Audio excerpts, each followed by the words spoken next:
Hi, my name is Stephen Roddy, founder of Pageant Planet, and this is my interview with the Pageant Project.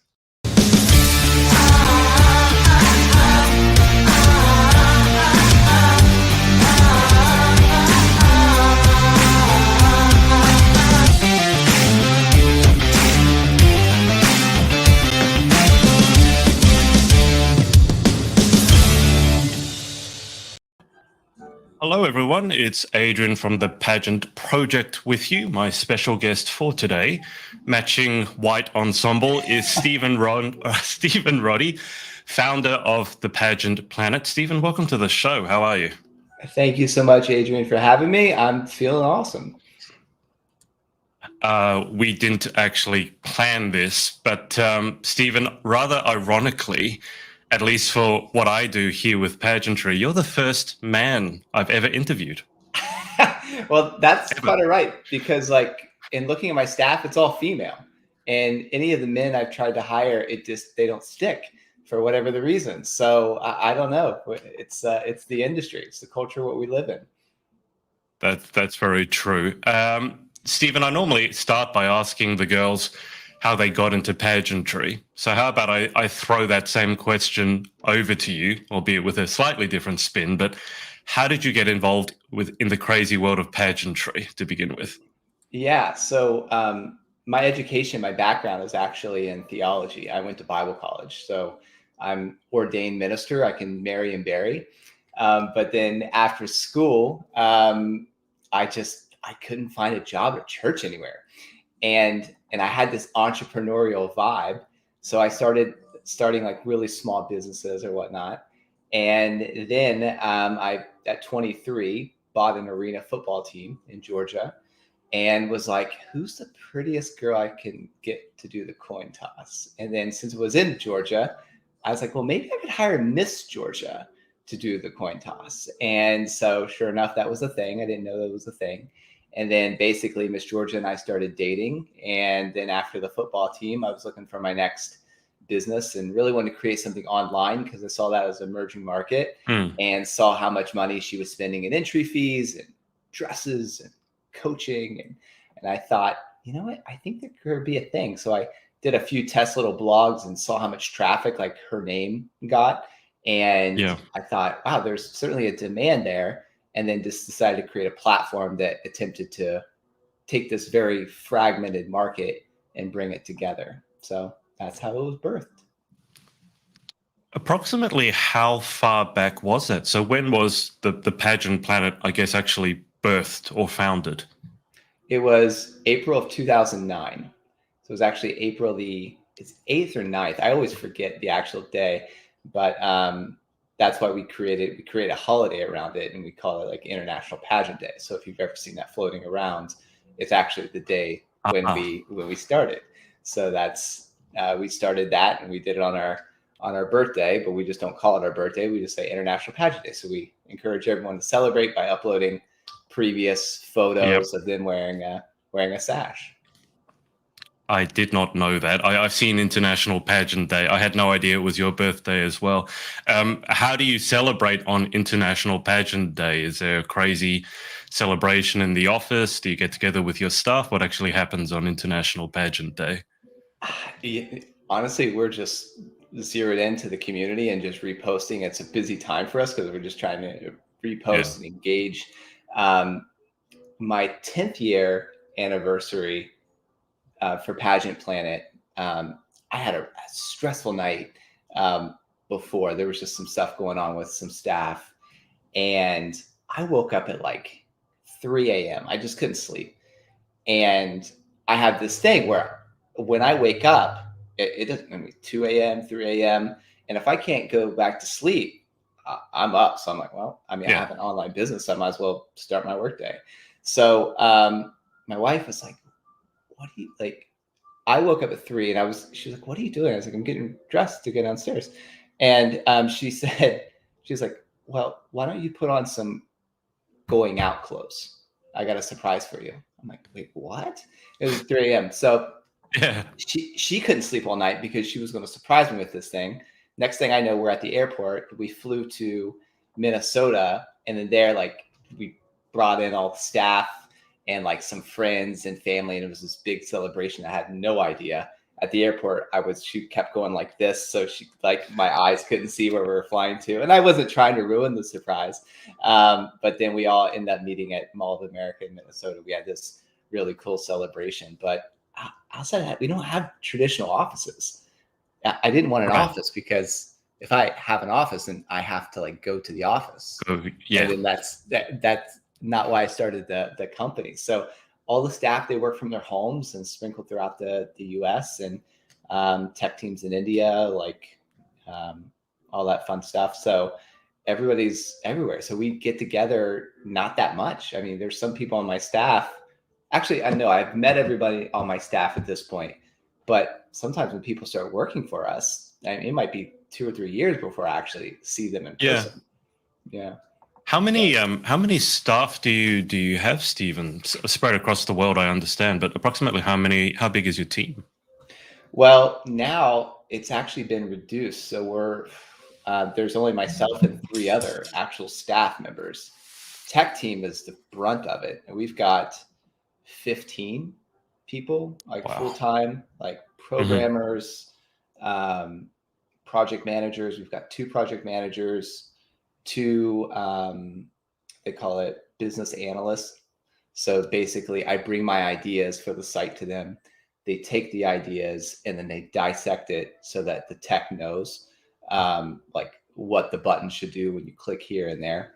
Yeah. And we've got 2 full-time testers. All they do is click, click, click, click. Oh, error, jot it down, click, click. But we're starting a whole app too.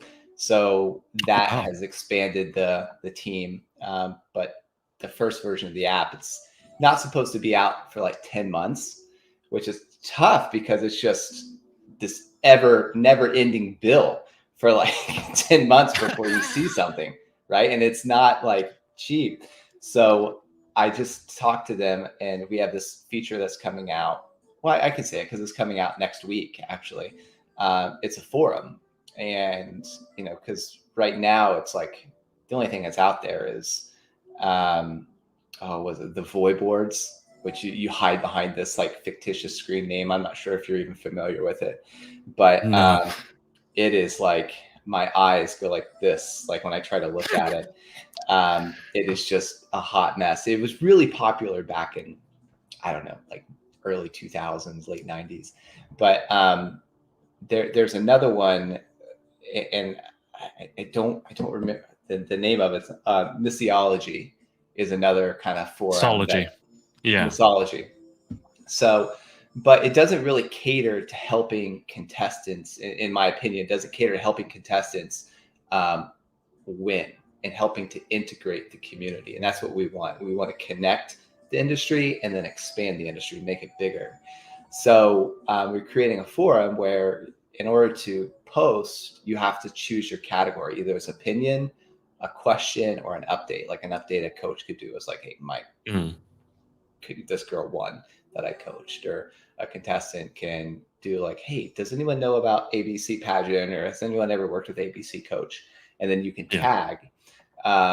So like you can go to all the individual profiles, click that pageant convo button, and then it filters out. Because one of the problems that we have in our industry is that there isn't a centralized place to really get news, not in real time, because that comes at the grassroots and from people like you that are at pageants or contestants backstage or whatever.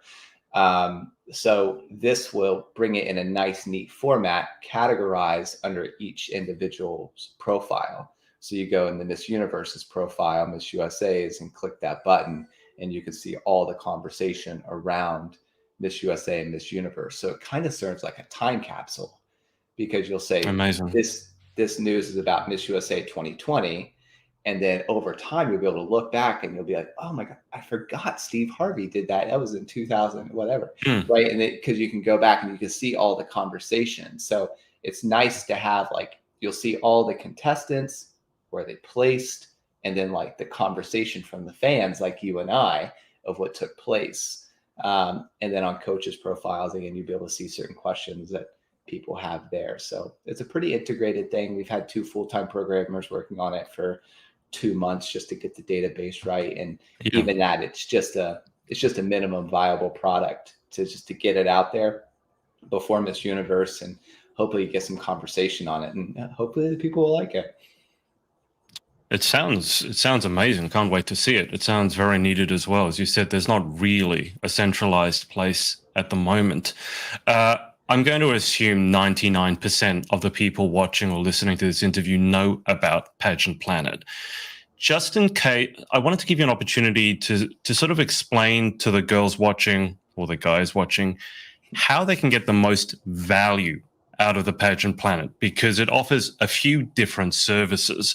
So in terms of a girl going, let's say, a new competitor, and they log into the Pageant Planet site, what would you suggest for them in terms of being able to get the most value from the site? What are the particular features that you think they should check out? Well, from the contestants, since that's the vast majority of people who are going to be listening to this, and it's the vast majority of the industry, right? I mean, numbers wise, there's more contestants than anybody else. But from the contestants, you can do several things. One, as if you're a title holder, you're the spokesmodel for your pageant organization. And simply put, as a spokesmodel, you need to promote that brand, your pageant. Yeah. So you need to have an updated place where you can promote that. So having your profile online, upload your photos, and then tagging that event, so that girls, when you go on an appearance and girls want to be you, they Google your name plus the word pageant, they stumble upon Pageant Planet, they see that, and then they can click on your images and see the pageant that you competed in. And then they can go there and contact your director. So it's a really easy way just to like get involved and to promote the pageant. Additionally, like when you do that, you can qualify for our Best in Pageantry Awards. And again, this is a free marketing opportunity for yourself and your pageant. Like as a title holder, you should be nominated for Best in Pageantry Awards.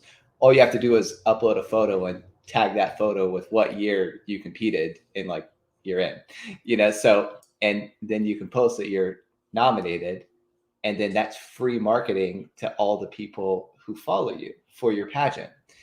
But outside of that, we have something called a Go Crown Me, which works like GoFundMe, but it's Go Crown Me, so that you can raise money for charities, you can raise money for pageant entry fees, like all the or you can collect money for pageant ads, which is what a lot of contestants do now, because girls who sell ads then have to go around and you're collecting $20 for this person, a check from this person, then you have to consolidate it. Versus if you just collect all the money from through your Pageant Planet, we just take the credit card transaction fees, which is the same as GoFundMe takes. And then with a click of a button, you can just transfer it, and we do a direct deposit into your account. So you can do that. You can resell your jewelry, wardrobe, all that on Pageant Planet. All that's free to list. We do keep a percentage, like if you sell, but you can also do your appearance fees. For somebody like me that was, hired the girl, they can hire you through that. And then another new feature that we just launched, it's called My Journey. And as soon as you connect your profile to an upcoming pageant, it creates an interactive to-do list on your dashboard. And then with that, it says, oh, your pageant's 6 months away. You now need to start shopping for your evening gown. Oh, your pageant's 2 weeks away. You need to get alterations. And it tells you what to pack and all that. And as soon as you do something, you just click it, and then that to-do goes away and the next ones pop up. So it's a way for you to keep organized inside, on your journey. And some of them are unlocked.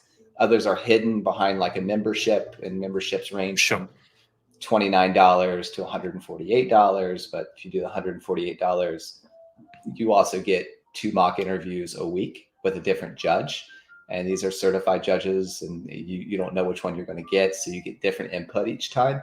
And those people also help review your paperwork. And if you have miscellaneous questions, you can ask and pull it out. So lots of things to do for them. Absolutely. Have you found at all, because you just mentioned when someone Googles, let's say, your name as a contestant, that Pageant Planet will be, hopefully the profile will be one of the first search results to pop up.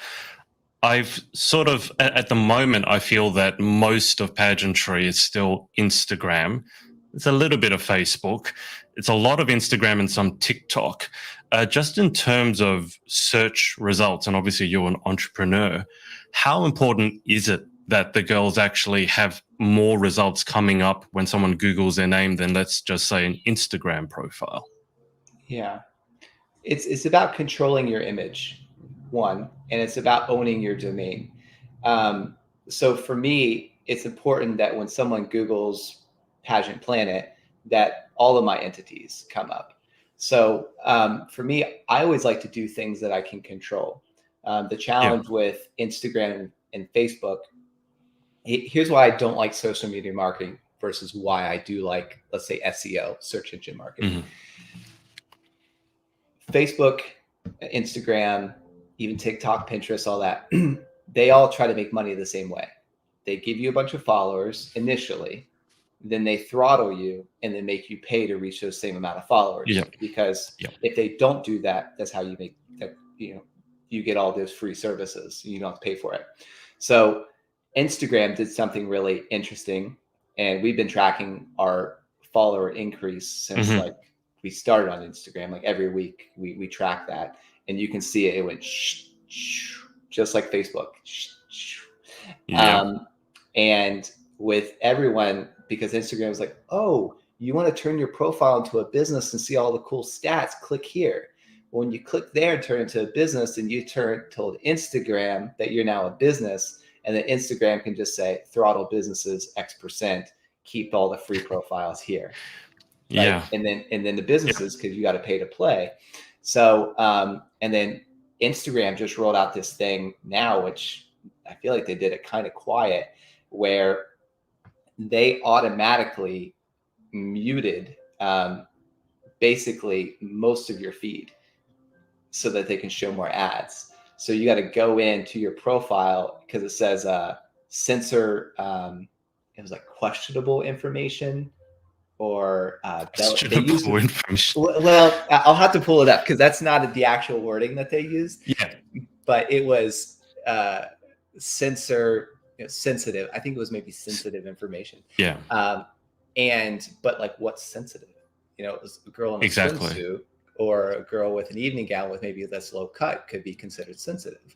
So they basically filtered it for you, but on the back hand of that is so they can show more ads.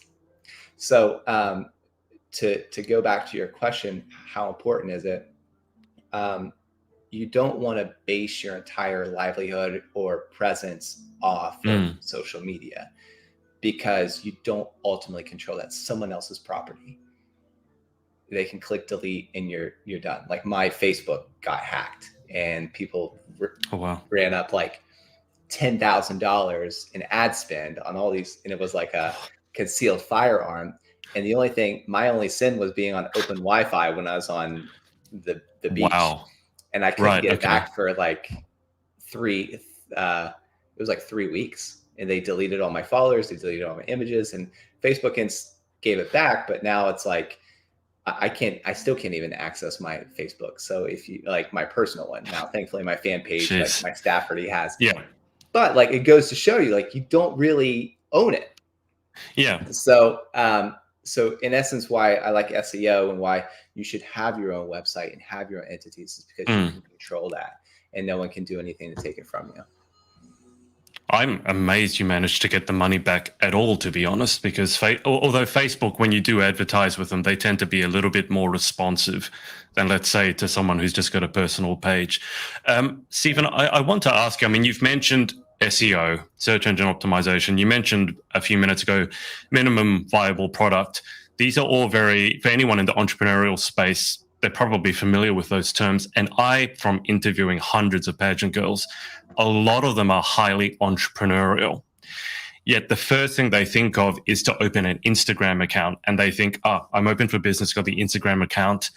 And it rarely goes super well. I think a lot to do with what we've just talked about in terms of search engine optimization. You've obviously got, at least from my perspective, the brand name in the industry. which is obviously, as an entrepreneur, that's what you want to be. You want to be the Coca-Cola or the McDonald's, not the Pepsi or the Hungry Jacks. For those pageant girls watching who have that entrepreneurial spirit, what advice could you give them as to how to set up a successful business? Because you're living that right now. It's to start with the end in mind. So I was highly intentional about when I started with what I wanted to create. So first thing I did was, after the football team, I asked myself 4 questions. I said, what did I want to wear to work, clothing wise? Where did I want to work? Like, did I want to work on the beach, from my home, in an office? How many hours did I want to work? Like, did I want to work a 40-hour work week, 80, 10? And then how much money did I want to make? And for me, my answers was, well, I want to work whenever I want to work. I want to wear whenever I want to wear, because sometimes I want to dress up, other times I want to dress down. Yeah. I want to work from anywhere in the world, mostly from my home, but like wherever I am, I want to be able to work, and I want to make as much money as possible. So I don't want to be limited. Well, that rules out pageant coaching. I couldn't be an individual pageant coach because I have to trade my time for money, and there's only so much time I have. Right. So you start to, that narrows down. And then, like, you know, the kind of lifestyle that you want, like when you answer those questions. And then it doesn't matter necessarily what you do in life. What matters is, do you have the outcome that you want? And I've discovered that most of the people in my life hate what they do. It's not necessarily what they do. They hate the surrounding and what they're getting from what they do. Yeah. They don't like the people they work with. They don't like the hours they work. They don't like how little money they make. Never heard anybody complain about making too much. But so it's starting with like really what you want to get out of it. And then from there, you can say, okay, here's all the things that I love. Maybe I love pageantry. All right, great. What aspect of pageantry? Well, I like helping girls. Okay, how can I help girls? You know, and then so you take yourself down this rabbit hole of asking questions. When I started this, I looked silly. Like, my mom made fun of me. My friends were like, what are you doing? This is like, because I didn't make money for like, it was 3 years. After 3 years, I had grossed $3,000. And that's like gross, not net. Like, I mean, it's like before expenses. Yeah. I mean, I went to like living back with my parents at 30 because I was like, I feel like there's something, I don't know how to do this. So I'm like, this isn't making sense of why I'm not able to, but I knew that there was something there. So, but I refused to give up on what I wanted from it as far as a lifestyle business. And I absolutely have a lifestyle business now. And that's one of the reasons I don't travel so much to pageants, because it doesn't fit inside of what I want. I don't care to be famous, even though I've made a name for myself in the industry. So like, I'm like, why am I updating my Instagram? Like, that's not doing anything for my business. It's doing something for my ego if I get a like or a comment. But like, you'll notice now I really update sparingly, but I do it for my own joy. I'm like, you know what? I've done these cool things and I want to just categorize them in one small way. I don't care if anybody likes it or not. Like, I'm doing it for me so I can look back and say, oh my gosh, remember, babe, like when we went to Hawaii, or remember when we did A, B, and C?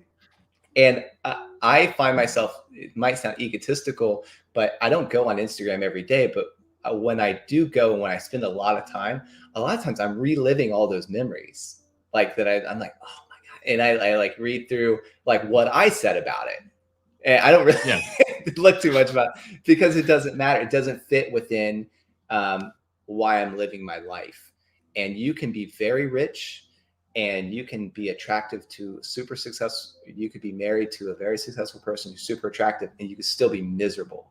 So do something that you love to do. And then when you find that, find a way to give more value than what you're asking for in money. So if you're asking for $100, doesn't matter what it is, how do you give like $150 or $200 worth of value in exchange for that $100? And you'll get what you want. Stephen, I'd be interested to, I mean, you said that you studied as a minister, so you can marry and bury. I've not heard that saying before, hopefully not on the same day. But depending. Sometimes, depending on how the marriage goes, being a minister is fairly far removed from, certainly not being intentional, that is a deeply meaningful personal and spiritual experience as well. That's certainly from SEO and business. So can you just trace for us, I'd be fascinated to know, how did you go from being a minister or being an ordained minister, not being able to find a job there, and then being, I guess the cliche term is the self-made man, which obviously you are. You have your own business, and it's a lifestyle business, no physical offices such as to speak of. What was that journey like?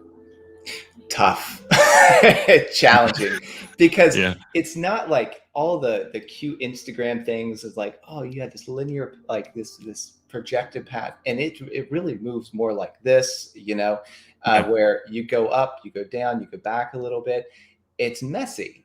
Life is messy, and whenever you try to compartmentalize it to, oh, it was this neat journey, it's just false. Like only on Hollywood. And the only reason Hollywood does it because they have to condense it to like 1:30 because we don't, or I'm sorry, like an hour and 30 minutes because we don't really have an attention span much longer than Exactly. that, right? So they don't show the really ugly stuff that happens. Like when I left Bible college, I was jaded from church. I was jaded with, kind of just things that happened to me in Bible college, the things I saw behind the scenes. I'm like, oh, right, don't like it. And so I'm like, I got to understand, God, do you love me for me? Or do you love me for what I can do? Or because I follow all the rules? And so what I started to do is being really intentional about breaking specific rules. Now, I didn't go out and kill anyone, but like the sacred cows, right? That you have to go to church every Sunday and on every Wednesday. I was like, I'm not going. And then I was like, God, do you still love me? And you need to give your tithe. You need to tithe on everything. And I'm like, I'm not tithing. God, will you still bless me? So I needed to prove to myself that he loved me for me. And what I discovered is that he loves me because I'm warm and breathing, But in that journey too, I felt more called to business. So this is my ministry. And in that process, I bumped my head a lot. Like the football team that I had, it failed like massively. So I lost everything. So at 24, I filed bankruptcy, and I went from like having my dream to sleeping on the floor in a small apartment. And the reason why I slept on the floor is not because I didn't have a bed, but the apartment was so small, it wouldn't fit a bed. So I was sleeping bag there. And then when I was trying to figure out what I could do, I tried to start a few other businesses, and all of it was just failed. And the reason why I looked online is because I'm like, it's a cheap entry. Like I got started with my business with $20. And so I started Pageant Planet $20. It was like $6 or $7 for the domain name for the year and $10 a month for hosting. And I was in, and I didn't have any tech background. The girl I was dating, we broke up, and, and I was like a really low point. I mean, I know that like you listen to your story, some, suicide was like on the table for you. And I was just like, what's this? Is stupid. I mean, I wouldn't say I was suicidal, but I was deeply depressed. Like, I'm like, this is never going to change. And I can remember sleeping on the floor and waking up and like ants being all over my legs because like there was like an ant infested. And like, but meanwhile, during this time, I had started Pageant Planet, and I committed to writing 3 articles a day, every day, never missing a day. And I'm like, I found a way to do it. So I took my computer, because I still was able to save my computer after the football team, and I didn't afford Wi-Fi. So I took my whole desktop computer into Starbucks and just I was assuming it was a laptop. I didn't realize it was the desktop. Yeah, and everything else was in my book bag, and they looked at me, and oh, it's so embarrassing, But like, I didn't have any other options. I don't come from a wealthy family, and I was waiting tables on the side, and I didn't have a lot of self-esteem after losing your girlfriend and your business. And it was a Yeah. very public business, so like it was very Yeah. public that I was broke. So that took its toll. But the thing is, like, because I didn't have financial backing, and because I couldn't afford to just pay somebody to do a website, I had to figure out how to do it. It took me a month Yeah. to create the first version of Pageant Planet, because I watched YouTube videos, trial and error, and I was like out of my mind because it was so challenging for me. But in that process, you learn, and you take that journey, and it's like, well, how am I going to get people to discover my site? So I was like, well, Twitter was a thing. So I did that. And I'm like, well, I met this guy who got articles to rank in Google. I'm like, well, how do you get articles to rank in Google? So I try to be more curious and more interested rather than interesting. So whenever I met someone, just talking to them, asking questions, and I found that people were willing to help me. So gratefully, I feel like God kind of threaded the needle in all of that, and helped connect me to different people along the way. And it's been excruciatingly slow, the journey. But I will say that who I've become in the process is somebody who is worthy of the woman I'm now married to, that I wouldn't have been able to snag her at my at my previous state. And honestly, it's going to make me a better father, like when I have kids. And at the end of the day, like, I've met some very wealthy, very powerful people, but they're jerks. And I'm like, I would much rather, and I'm not saying that it has to be an either or scenario, because it never does. But like, it's when you go through a journey that's challenging, who you become in the process is worth way more than what you actually accumulate at the end of the journey. Yeah, I love that. That's hugely important for anyone to remember. I think, especially not just exclusively in the entrepreneurial space, but I think the cliche I think the definition of entrepreneur, I don't know if you've heard this one, Stephen, but an entrepreneur is someone who's earned enough to pay for their mistakes. That's the definition that I've heard of entrepreneurs. Like, yeah, I get that one.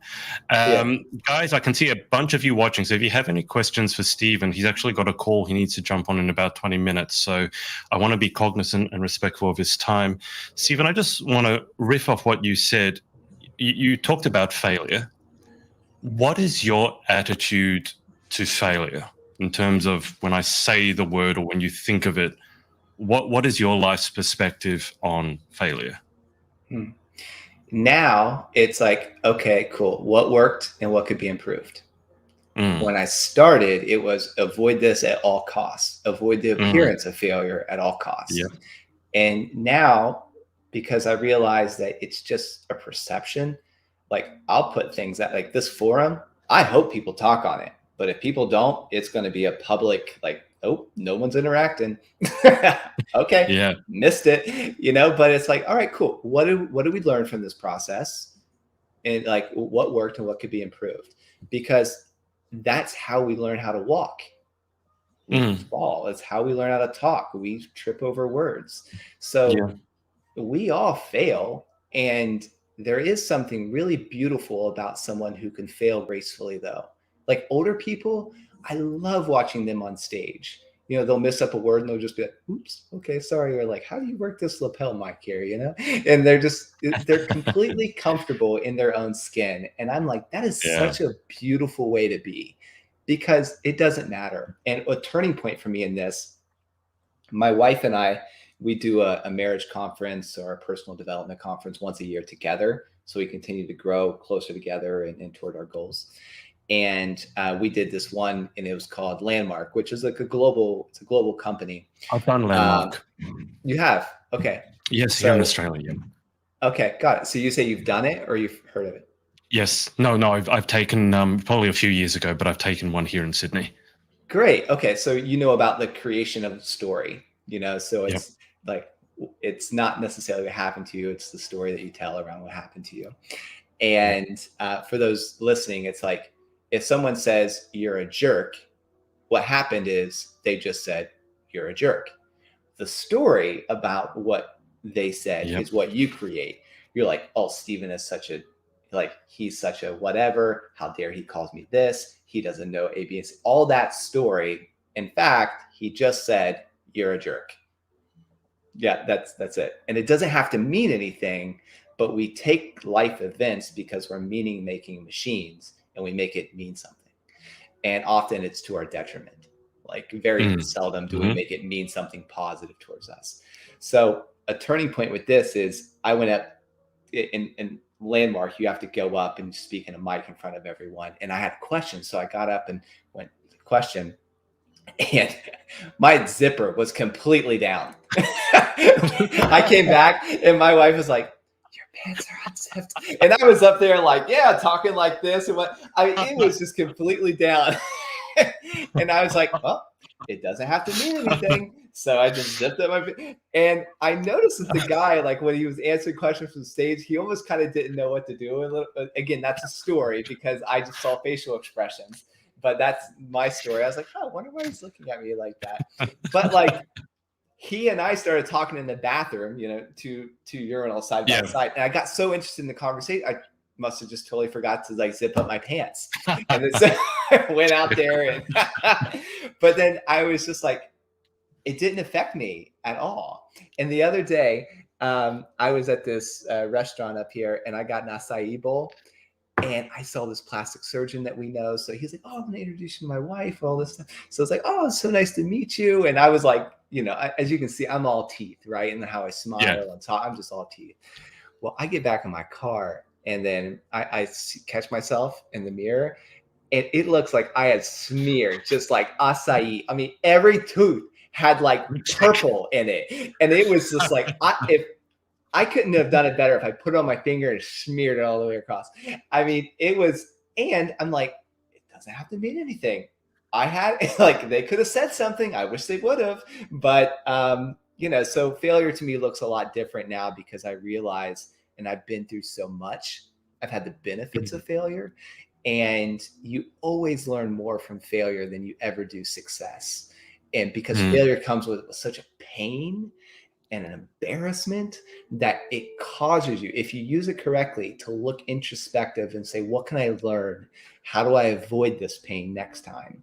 And that's one of the reasons what's caused me to be a good business person and very detailed is because my first business, I was not detailed.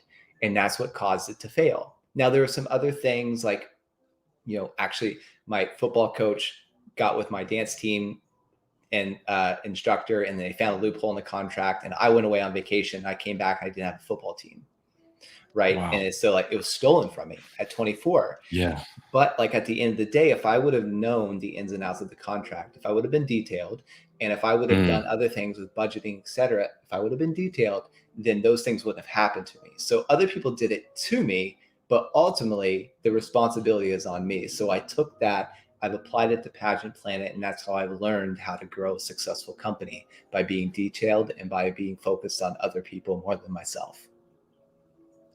I just got to say, I love the fact that you can laugh at yourself. I find that such an important quality, forget pageantry, just in life in general, to not take yourself too seriously. I mean, that's the sort of story I would be telling everyone just because it would get a laugh. Stephen, we have a few questions here, which I'll circle back to in a second, because as I said, we've got a call at 3 p.m. So let me just quickly, first off, is there, before we do the final 10 questions, anyone that you'd like to give a shout out to or just say thank you to for supporting you in your journey? Gosh, you know what? I'll say this. My cousin Andrew, and he works construction, and he knows nothing about pageantry, but he is one of the very first people that really believed in me when I started. And so it's wild. I mean, beer drinking, snuff rubbing, like, and lives in a very small city in Belpre, Ohio. That's where I'm from. And you know what? But he encouraged me. He was like, you go. He always called me Stinky because he used to always pick me up from football practice, and he said I Right. always stunk. So even still, Yeah. he's like, Stinky, you've got something there. You should go after it. And he started watching pageants just because I was doing it. And because like when my girlfriend was competing there at the pageant, he was all like drinking beer and had his friends over watching Miss America. And it was like, you know what? That kind of just support. He didn't even understand internet marketing or anything about it, but he believed in me. And I think that that was like those kinds of people, and they don't have to be from the industry, but it allowed me to lean on it when I was trying to reach out to girls for interview. And I was just some Yeah. weirdo on Facebook, private messaging somebody saying, hey, I'd like to interview for my blog, before blogs was really like a thing. And they're like, yeah, right, creep. Yeah, I'm not talking to you. I know what that's like, reaching out to people at the beginning and no one knows who you are. And yeah, it's like 90 or 95% rejection rate. All right, Stephen, let's go through these final 10. We'll zip through them pretty quickly so we have time to circle back around to the viewer questions. Yeah. They're just random questions. So number 1, what's your favorite word? Diligent. What's your least favorite word? Moist. I heard that one a few times, if you can't tell. Question 3. In life, what excites you or what turns you on?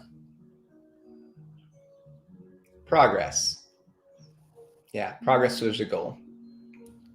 And what turns you off?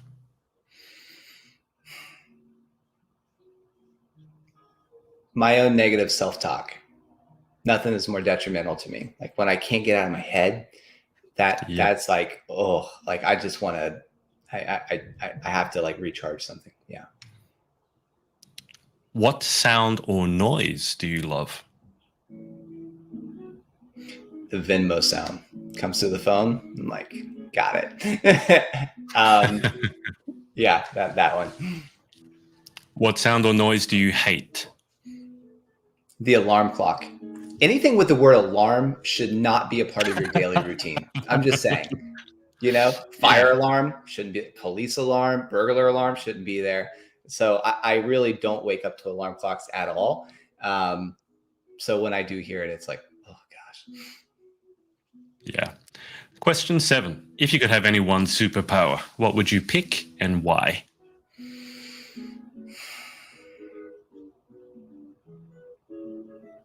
I would pick wisdom, like just like the everlasting wisdom, like God Almighty wisdom. Because if I had that, any other problem I could solve. I like that answer. What job or occupation other than your own would you most like to attempt?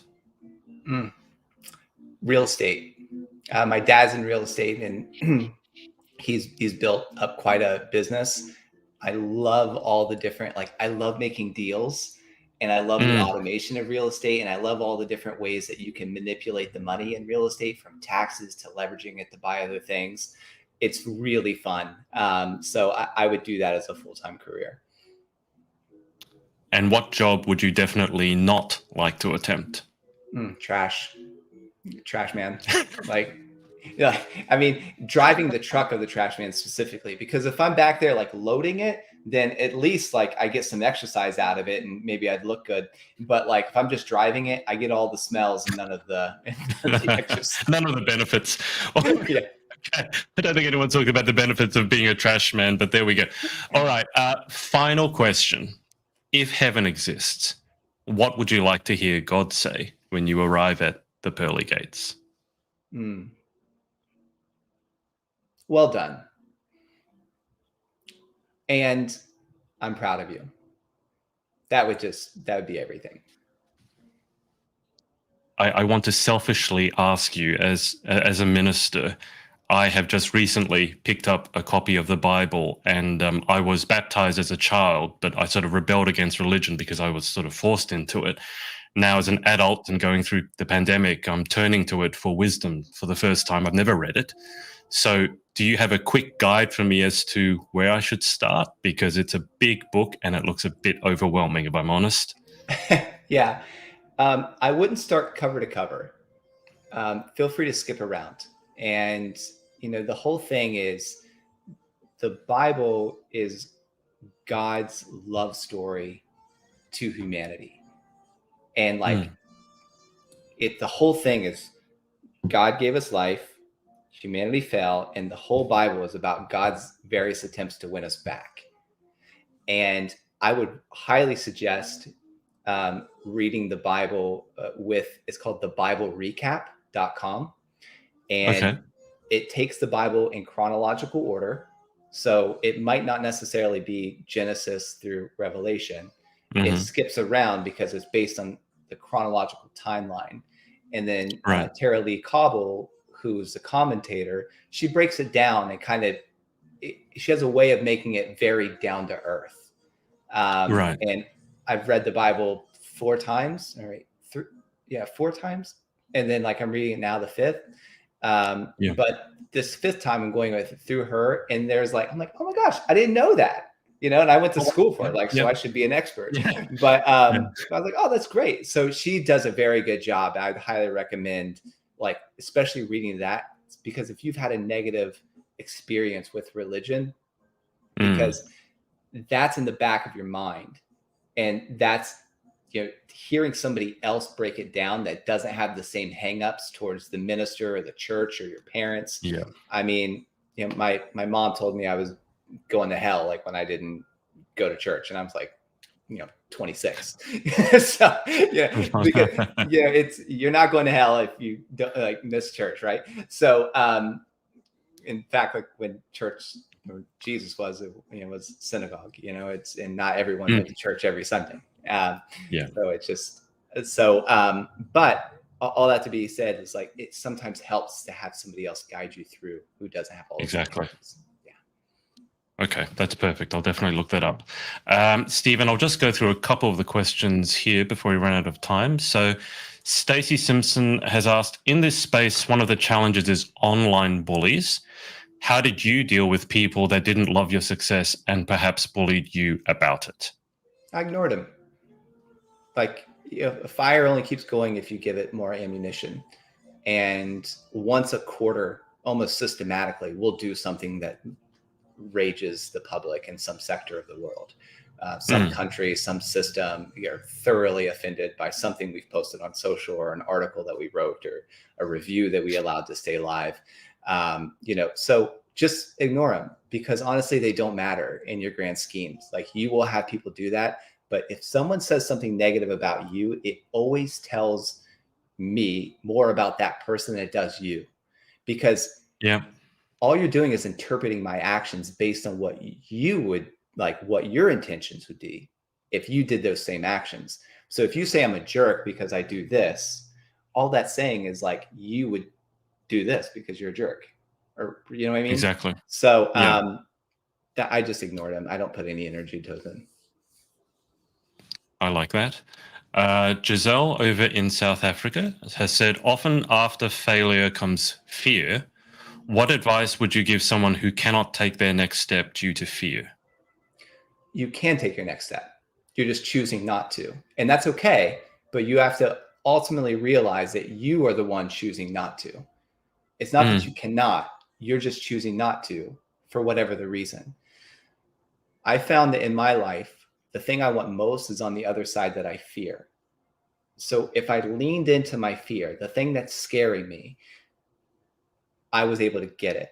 I was able to get the thing I ultimately wanted. Not immediately, but definitively, I would get it. So there's a difference, because again, Hollywood suggests that right when you lean in and you do this, that you're immediately going to get it. And that's just not how it works. My first business that I did after the football team was I rented a room in a hotel and invited people to come so I could give away free motivational advice on basically like how not to fail. And I negotiated a room rate. It was $35 per night. And I did it once a month, and I was terrified. I was literally shaking before I signed the agreement to do it. And it wasn't even like I had to do it a certain amount of time, but the $35 was so scary to me. I had 30 employees with the arena football team, $1 million budget, all that. And like, I was terrified over $35. So I get that why you're scared, but taking radical ownership of your part in the fear, will get you past it more than anything else. Radical ownership. I love that phrase. It reminds me of what Jocko Willink says about taking responsibility. I think he calls it extreme responsibility. Well, Stephen, it's been a pleasure. I could certainly talk to you for a long time about the Bible, about business, and about pageantry as well. But thank you so much for your time and coming on. Yeah, thanks for having me so much. And thank you everyone for your questions, and wishing you the best of luck as you all pursue your crown. And Adrian, wishing you many millions of subscribers. Thank you. I appreciate it. Stephen, as I said, I'll keep you on the line for just a second whilst I hang up with the audience. So thanks to everyone for watching, whether it's live or on the replay. And obviously, if you haven't already, go and follow Pageant Planet and check out their site, especially with some exciting new features coming up. And we will speak to you next time. Bye for now. Hey, thanks so much for watching. Sorority Access is now open. So if you'd like to join an amazing group of women and learn how to be the most powerful, confident, and impactful queen possible, head to thepageantsorority.com. I'll see you there and see you in the next video.